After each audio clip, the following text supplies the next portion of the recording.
Hey folks, it's Travis Akers, and you are listening to Two Broads Talking Politics.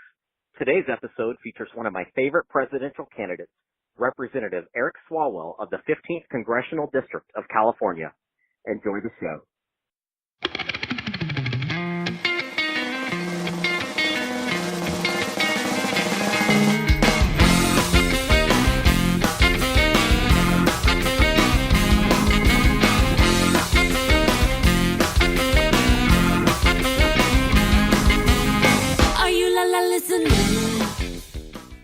Hi, everyone. This is Kelly with Two Broads Talking Politics, and I'm on with a special guest today, Representative Eric Swalwell of California, who is also running for president. Hi, Eric. Good morning. Good morning, Kelly. Thanks so much for having me on. Yeah, thanks for joining me. So I'd love to start by just asking you, why are you running for president? Why now?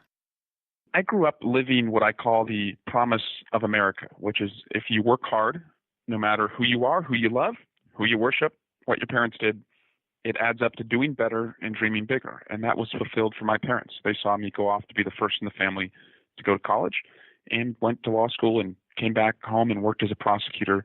But on that journey, and including my 7 years in Congress, if you have your eyes open, you see all the people who also work hard but don't see it add up to doing better and dreaming bigger. And so it's a responsibility I have to bring that promise of America to all Americans, because I have experience in the Congress on day one to bring a bold vision on healthcare, education, and gun violence. But also, I still believe it's generational optimism that can solve a lot of these problems.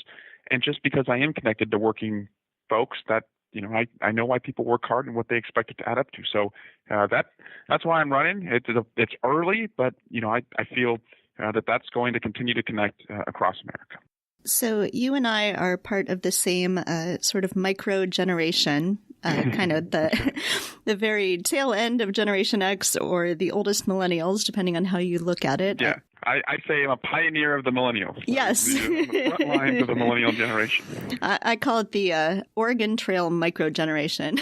Yep, that's right. So, what... I think you started to kind of get at that, but what does being of that sort of particular moment, what does that lend you? What kind of, I think we're the last generation that grew up before, school shootings became so common in schools, and we did grow up with this sort of American dream, but also some cynicism. And so, what does that really sort of lend to you and your campaign and how you look at the world? That's right. I was halfway out the door of my high school, my senior year, when Columbine happened. And so, it registered to me that this, was something different than what, you and I grew up with in our schools. But it really wasn't, until, I would say probably 13 years later when, Sandy Hook happened. I was just coming to Congress when, the next major mass shooting occurred. In that same year, there was Aurora, in Colorado. So, 2012, I'm running for Congress. Aurora happens in Colorado, and then Sandy Hook happens. And as horrifying as those shootings were, I was excited, again, going back to that generational optimism, that I could be in a Congress that could do something about it and not just, be outraged. And then nothing happened. And then Charleston happened, and nothing happened. Followed by San Bernardino, and nothing. Orlando, Las Vegas, Santa Fe. It was just nothing. And it was almost as if my generation needed to be inspired by the Parkland generation, the next generation, when their shooting occurred. And those students and parents picked themselves up, and we joined forces. And they marched, and we had their back. And together, we all beat 17 NRA incumbents in Congress. And so, I was demoralized, but, I was motivated by what I saw in this optimism from the next generation to join forces. And so, I kind of got my, I would say, optimism back from what I saw the Parkland generation do. And that is the top priority for me in this race, is to, end gun violence. But you can project that optimism that we can do that onto healthcare, onto education, onto climate, because I think, Kelly, we're a part of a generation that still believes, we can do big things. You said, you're part of Congress, so you'd be ready to work on day one. I think a lot of people look at Congress and think Congress is something that isn't working particularly well right now. What are some of the ways you think that the president and Congress can work together and actually get things done? Because there's just a whole lot of stagnation right now.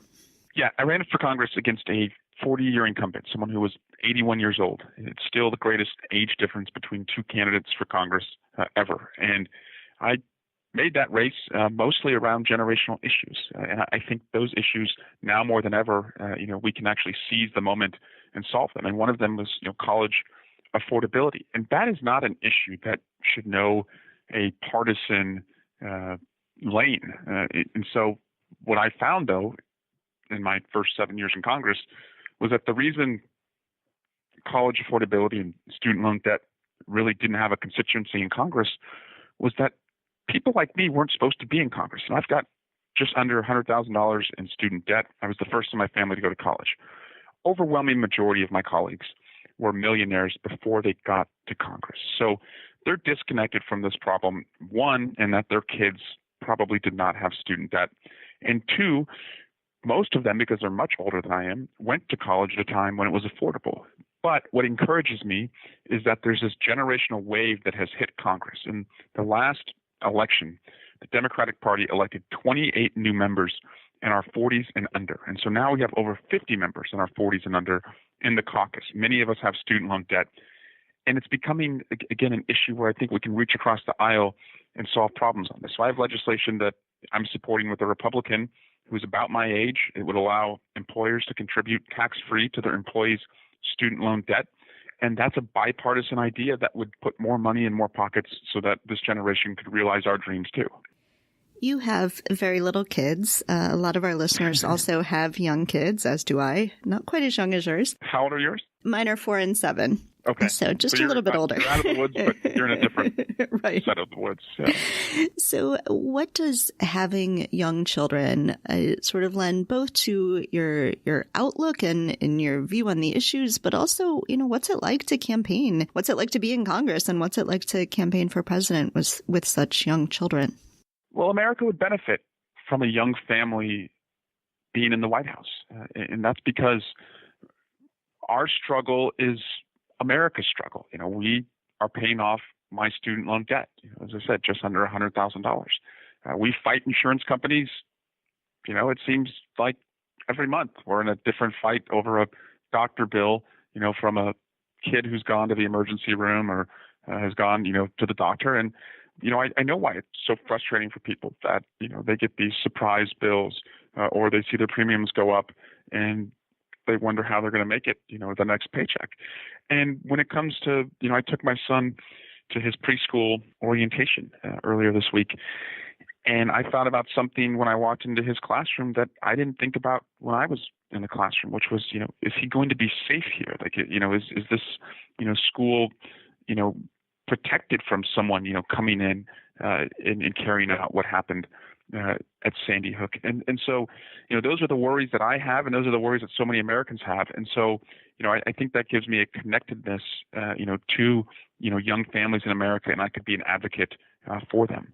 What is it like, though, to have to be going around the country I say this because I think a lot of people with young kids, especially a lot of moms with young kids, shy away from running for office because they worry about those sorts of things, about being away from their children, without sort of regarding all the good you could do for your kids by being in office. We're at the stage right now where the luggage weighs more than the kids. So when we bring them along, it takes twice as long. I've always been, I fly so often for my job back and forth from California to Washington that I never would dream of checking luggage, just knowing, how long it could take. And now, like, we're that family, waiting at the, baggage claim, loading up everything, looking for a lost, car seat, et cetera. So it just, it takes a little bit more time to have them along, but my favorite trips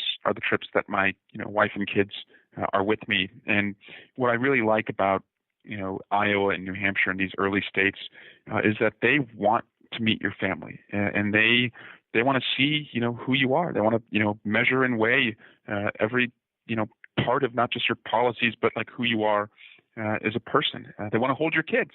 And that has been, I would say, the most enjoyable part.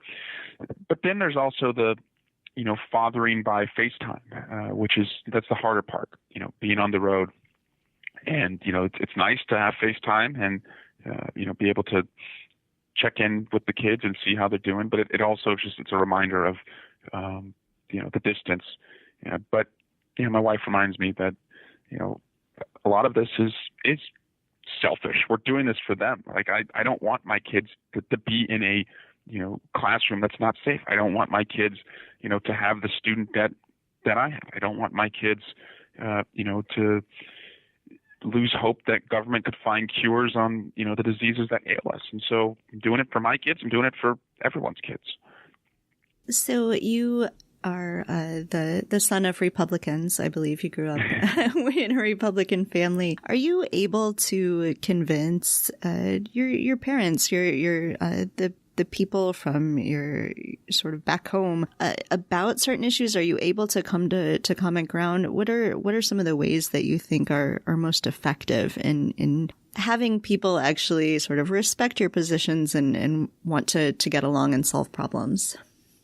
Well, I very much, love and respect my parents for how hard they worked, and what they wanted for their kids was that their hard work would add up to us doing better. And I would describe them as, they're Ronald Reagan Republicans. They want low taxes, small government, and a big presence in the world. And, I don't see that in this president. And I think being raised by people like that and being around their friends and our family who are also just like that, it allows me to, talk to people and understand, what their concerns are, and know that just because we disagree on, some major issues doesn't mean that there aren't others that we, could work together on. And so I got elected to Congress with a lot of Republican votes and a lot of Republican volunteers. And my pathway to the presidency is to add states and to go for those never Trumper Republican voters who want to see, less debt as this president racks up debt, who want to see us have, a presence in the world of, being respected and having alliances as Ronald Reagan built, as president. And so I do see opportunities to project what I've learned from my parents, across a lot of these battleground states. So one of your key messages is to be bold. Can you talk a little bit about what be bold means? To me, it represents a generation that has been in survival mode. And if you look at the flashpoints of our generation, the first election that most of us really engaged in was 2000. And, there was a sense that it was stolen. By the Supreme Court. Then September 11th happened, and our security was shaken, and the country unified, and we are safer in the skies and safer from terrorism because of what we did then. Then there's the war in Iraq, and we were misled, and 1 million young people went to war and came back home and weren't taken care of. And then there were the financial markets that collapsed in 2008, and we saw our parents lose their pensions, and many lose their homes. So we've been in survival mode, but out of that survival mode, you've seen a very inventive generation, at least in the private sector, in the way that we have become more and more connected to each other and the world outside of our borders, in the way that we've, innovated, in solutions in energy, through whether it's solar and wind and storage, and also just in the way that we've innovated, in healthcare, just in the life sciences boom. But it's a lack of faith that government can solve these problems. And I want to be a bridge through boldness to take on access to college, to reduce gun violence, to find cures in our lifetime, to take that boldness that our generation is showing on the outside, a lot of just from pure survival mode, but to do that in government. One potential sort of results of being bold is you seem to have collected a lot of internet trolls. I was looking through, especially Facebook posts that you've done, and just the sheer number of people who are sort of commenting solely to be there trolling. Do you think there's any particular reason that you have attracted so much of this, and you know, how do you respond to it? How do you sort of not take it personally and keep going? Yeah, being bold has meant taking on the Russians and taking on the NRA, and they are a trolling bunch. And so, but I've also realized, particularly with the NRA, that they are a very vocal, tweeting, bullying minority, and they do not represent where most Americans are when it comes to gun safety. They don't even represent where their own gun-owning members are when it comes to gun safety. And so what they do as a tactic is, yes, they try and bully you and intimidate you and even threaten you. And, you know, we've got over 100 threats that have been, sent to us and oftentimes passed on to the police from people around issues of guns. And they do that as a way to try and have me intimidated and to do nothing, and to show other lawmakers that, you know, this is what your Facebook feed's going to look like if you have the crazy idea that kids shouldn't be killed in their classroom. But I've come to see that that's just a tactic, that they don't represent where most of us are, and that was borne out in this last election where 17 of them, 17 incumbents were defeated who were backed by the NRA. So I'm going to lean into that momentum as president and challenge the country to, go farther and no longer negotiate down on gun safety, but negotiate up, not just for background checks, but to ban and buy back every assault weapon in America. You're on the House Intelligence Committee, and I think one thing that a lot of people fear is going into 2020 that foreign powers, probably especially Russia, are going to try to once again influence our election. Are there things you think we as Americans should be doing to counteract this, to make sure that that isn't something that happens and sort of steals our election? Well, the Russians are going to continue to try and interfere in our elections, and other countries will look at the green lights that the president and his team have given to the Russians as their own signal that they can as well try and interfere. And, what we can do in the Congress is to fund election security in a way that we weren't able to do in the minority. And so as we have a budget battle coming up this fall, we can take the budget that the Republicans zeroed out for election security and fund it. We can also make sure that the American people have awareness of how the Russians and others would weaponize our greatest strength as a country, the freedom of speech, by using social media to divide us. So that awareness is important. But we have to be careful to not, I would say, shout from the top of the mountain that the Russians are affecting the outcome of the election, because if we do that, we're playing into the hands of the Russians and we're playing into the hands of the Republicans, who have welcomed their interference and would love it if a single mom on election day was driving home from work and had to pick up her daughter from daycare and had about a half hour to go vote and was running late and thought, you know what, all the Democrats are saying and all the press are talking about this election being rigged. I'm just going to get my daughter home, bathe her, feed her, put her to bed. I don't have time for this. We don't want people to think that the outcome's already decided. So the best thing we can do is to just overwhelm the ballot box so the results cannot be denied. All right. If our listeners would like to help out your campaign, how can they do that? Well, Eric Swalwell, that's EricSwalwell,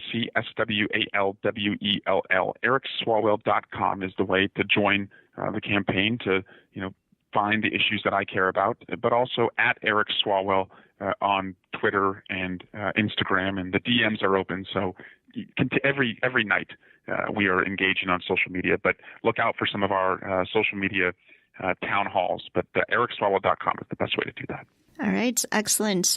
Well, I know you have a super busy schedule, so I'm going to let you go. But thank you so much for taking the time to talk to me today. This has been really exciting, and I'm so happy that people are taking gun safety so seriously and that you're making it a major plank in your platform.